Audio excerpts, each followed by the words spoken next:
Hello，大家好，我是老高，今天要和大家分享一道非常适合下酒的小吃——炸三色。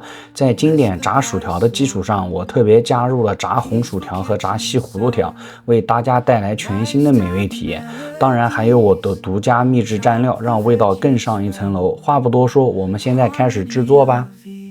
先来制作我的独门秘制蘸料，取出2根在超市里买的酸黄瓜。每个地区可能对这个的叫法不同，但是本质上就是腌制后的小黄瓜。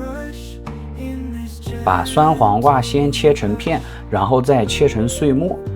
如果大家对我的视频感兴趣，还请点赞和关注我的频道哦。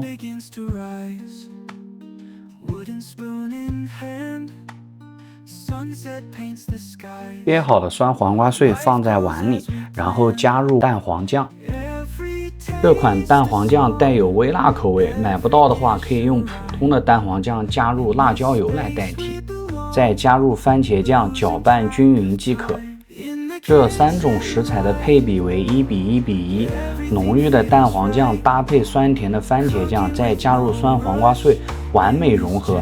它不仅能中和油腻感，还能大大提升食欲，让每一口都充满层次感和满足感，绝对是薯条和其他油炸美食的最佳搭档。把地里挖出来的土豆、红薯和西葫芦清洗干净，然后剥掉表皮。把西葫芦先切成片，然后再改刀切成条，厚度大约为半厘米。红薯先1分为2，然后从顶部竖直一片一片切下来，类似于月牙状。因为这几个土豆比较小，所以竖着1分为2，然后也一片一片的切成月牙状。锅里倒入凉水烧开，一会儿需要把切好的食材稍微烫一下。等待水开的同时，准备一个大一点的盆，往里面倒上玉米淀粉。水开，下入土豆和红薯，大火煮3分钟就可以捞出来了，然后放在一旁沥干水分。锅里倒入适量的食用油，加热准备开始炸。等待油升温的时候，先把西葫芦条倒入盆里，均匀的沾上玉米淀粉，筷子放入锅里，表面产生大量气泡，说明油温已经70%热了，可以开始炸了。大约1分钟，炸至表面微微泛黄就可以盛出来了。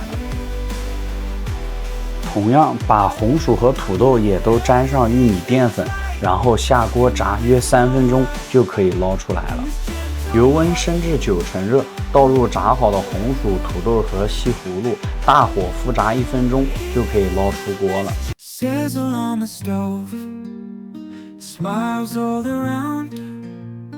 Whisk the batter slow, peaceful kitchen sound, knives tap melodies, chop the veggies.